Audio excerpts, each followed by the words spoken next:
ഇന്നത്തെ പ്രധാനപ്പെട്ട വാർത്തയിലേക്ക് തന്നെയാണ്. കെ.ബി. ഗണേഷ് കുമാറിന്റെയും രാമചന്ദ്രൻ കടന്നപ്പള്ളിയുടെയും സത്യപ്രതിജ്ഞ അല്പസമയത്തിനകം നടക്കും. 4 മണിക്ക് രാജ്ഭവനിലെ പ്രത്യേകം തയ്യാറാക്കിയ പന്തലിലാണ് സത്യപ്രതിജ്ഞ ചടങ്ങുകൾ നടക്കുക. ശ്രീജിത്തുണ്ട് രാജ്ഭവനിൽ നിന്നും വിവരങ്ങളുമായി. ശ്രീജിത്ത്, പ്രമുഖരെല്ലാം തന്നെ സത്യപ്രതിജ്ഞ ചടങ്ങിന് എത്തിത്തുടങ്ങിയോ? എന്തൊക്കെയാണ് വിവരങ്ങൾ?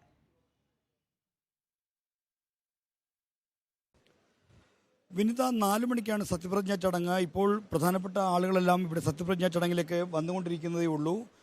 ഏതാണ്ട് 1000 പേർക്ക് ഇരിക്കാവുന്ന ഒരു പ്രത്യേകം തയ്യാറാക്കിയ പന്തലാണ് ഇവിടെ ക്രമീകരിച്ചിരിക്കുന്നത്. ആളുകൾ ഇവിടേക്ക് എത്തിക്കൊണ്ടിരിക്കുന്നു. എന്നാലും 3:45 കൂടി മാത്രമേ മുഖ്യമന്ത്രിയും മന്ത്രിമാരും തിരുവനന്തപുരത്ത് ഈ രാജ്ഭവനിലേക്ക് എത്തിച്ചേരുകയുള്ളൂ. അതിനു മുമ്പ് ഇവിടെ സുരക്ഷാ ക്രമീകരണങ്ങളും മറ്റും ഒരിക്കൽ കൂടി പരിശോധിച്ച് ഉറപ്പുവരുത്തുന്ന ജോലിയിലാണ് പോലീസ് ഉദ്യോഗസ്ഥർ. കേരള കോൺഗ്രസ് ബിയുടെയും കോൺഗ്രസിൻ്റെയും പ്രവർത്തകരും ഈ സത്യപ്രതിജ്ഞാ ചടങ്ങ് നേരിട്ട് വീക്ഷിക്കാനായി എത്തിയിട്ടുണ്ട്. അവരും കൂട്ടമായി ആളുകൾ എത്തിക്കൊണ്ടിരിക്കുന്നേ ഉള്ളൂ. എന്നാൽ ഒരുപാട് ആളുകളെ ഉൾക്കൊള്ളാൻ വിധമുള്ളൊരു പന്തലല്ല ഇവിടെ ഉള്ളത്. 1000 പേർക്ക് പരമാവധി ഇരിക്കാവുന്ന ഒരു പന്തലാണ് ഇവിടെ ക്രമീകരിച്ചിരിക്കുന്നത്. അതനുസരിച്ചുള്ള ജനക്കൂട്ടം മാത്രമേ ഇവിടേക്ക് കടത്തിവിടുകയുള്ളൂ. ഇതിന് സത്യപ്രതിജ്ഞയ്ക്ക് ശേഷം കേരള കോൺഗ്രസ് ബി പ്രവർത്തകർ രാജ്ഭവൻ ഗേറ്റിന് മുന്നിൽ മന്ത്രി കെ.ബി. ഗണേഷ് കുമാറിന് സ്വീകരണം ഒരുക്കുന്നുണ്ട്. രാമചന്ദ്രൻ കടന്നപ്പള്ളിയും കോൺഗ്രസ് എസ് പ്രവർത്തകരും സത്യപ്രതിജ്ഞ ചടങ്ങിന് ശേഷം നേരിട്ട് സെക്രട്ടേറിയറ്റ് സൗത്ത് ബ്ലോക്കിലെ ഓഫീസിലെത്തി ചുമതലയേൽക്കും. ഗണേഷ് കുമാർ ഇന്ന് മന്ത്രി ഓഫീസിലെത്തി ചുമതലയേൽക്കില്ല എന്നാണ് ഇപ്പോൾ പുറത്തുവരുന്ന വിവരം. എന്തായാലും വൈകുന്നേരത്തോടുകൂടി കാര്യങ്ങൾ വ്യക്തതയാകും. ഈ മന്ത്രിസഭാ പുനഃസംഘടനയിൽ ഏറ്റവും പ്രധാനപ്പെട്ടൊരു പുനഃസംഘടനയാണ് ഇന്ന് നടക്കാൻ പോകുന്നത്. നേരത്തെ 2 തവണ രണ്ടാം പിണറായി മന്ത്രിസഭയിലേക്ക് മന്ത്രിമാർ സത്യപ്രതിജ്ഞ ചെയ്തിരുന്നു. ആദ്യം ഈ ഭരണഘടനാ വിരുദ്ധ പ്രസംഗത്തിൻ്റെ പേരിൽ രാജിവെച്ച് സജി ചെറിയാൻ്റെ തിരിച്ചുവരവായിരുന്നു അതിലൊന്ന്. മറ്റൊന്ന് എം വി ഗോവിന്ദൻ CPM സംസ്ഥാന സെക്രട്ടറി ആയപ്പോൾ MB രാജേഷിനെ മന്ത്രിസഭയിൽ ഉൾപ്പെടുത്തി, സ്പീക്കറായിരുന്ന MB രാജേഷിനെ മന്ത്രിസഭയിൽ ഉൾപ്പെടുത്തി. അത്തരത്തിലൊരു പുനഃസംഘടന നടന്നു. എന്നാൽ 2 മന്ത്രിമാർ രാജിവെച്ച ശേഷം ഉണ്ടാകുന്ന ഒരു പ്രധാനപ്പെട്ട പുനഃസംഘടന എന്ന നിലയിലാണ് ഇന്നത്തെ സത്യപ്രതിജ്ഞാ ചടങ്ങ് ശ്രദ്ധേയമാവുന്നത്. ആന്റണി രാജുവും ഒപ്പം തന്നെ അഹമ്മദ് ദേവർകോവിലും മുന്നണിയിലെ ധാരണപ്രകാരം രാജിവെച്ചിരുന്നു 24-ന്. അതിനുശേഷം പുതിയ മന്ത്രിമാരായി കേരള കോൺഗ്രസ് ബിയുടെ പ്രതിനിധിയായി കെ.ബി. ഗണേഷ് കുമാറും, അതായത് ഒറ്റ MLA-മാരുള്ള എല്ലാ പാർട്ടികൾക്കും 2.5 വർഷം വീതം മന്ത്രിസ്ഥാനം നൽകുമെന്ന മുന്നണിയിലെ കരാർ പാലിക്കുന്നതിന് വേണ്ടിയാണ് ഇത്തരമൊരു തീരുമാനമെടുത്തിരിക്കുന്നത്. കേരള കോൺഗ്രസ് ബിയെ പ്രതികരിച്ച് കെ.ബി. ഗണേഷ് കുമാറും കോൺഗ്രസ് എസിനെ പ്രതികരിച്ച് രാമചന്ദ്രൻ കടന്നപ്പള്ളിയുമാണ് ഇന്ന് മന്ത്രിമാരാകുന്നത്. നേരത്തെ രാമചന്ദ്രൻ കടന്നപ്പള്ളി AK സെന്ററിലെത്തി CPM നേതാക്കളുമായി കൂടിക്കാഴ്ച നടത്തിയിരുന്നു.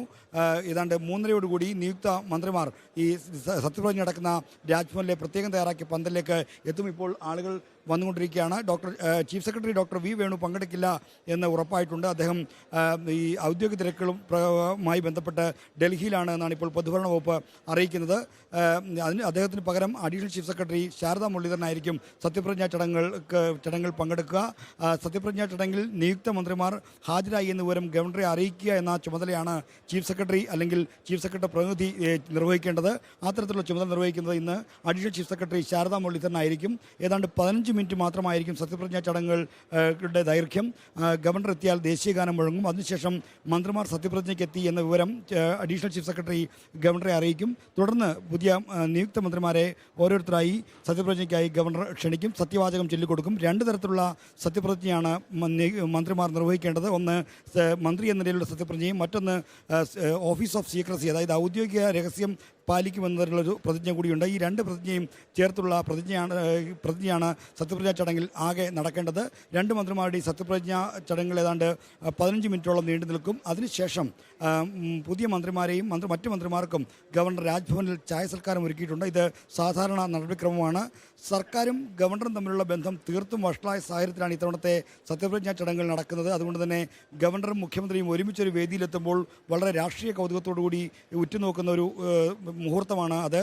അതുകൊണ്ട് തന്നെ എല്ലാവരും ഈ മുഖ്യമന്ത്രിയും ഗവർണറും തമ്മിലുള്ള ഇടപഴകൽ എങ്ങനെയായിരിക്കും, അല്ലെങ്കിൽ അവർ തമ്മിൽ എന്തെങ്കിലും സംസാരങ്ങൾ ഉണ്ടാകുമോ തുടങ്ങിയ, അതായത് ആശയവിനിമയങ്ങൾ ഉണ്ടാകുമോ തുടങ്ങിയ കാര്യങ്ങൾ ഒക്കെ തന്നെ ഉറ്റുനോക്കുകയാണ്. അത്തരത്തിലുള്ളൊരു കൗതുകരമായ രാഷ്ട്രീയ മുഹൂർത്തത്തിനു കൂടിയാണ് ഇത്തവണത്തെ സത്യപ്രതിജ്ഞാ ചടങ്ങ് സാക്ഷ്യം വഹിക്കാൻ പോകുന്നത്.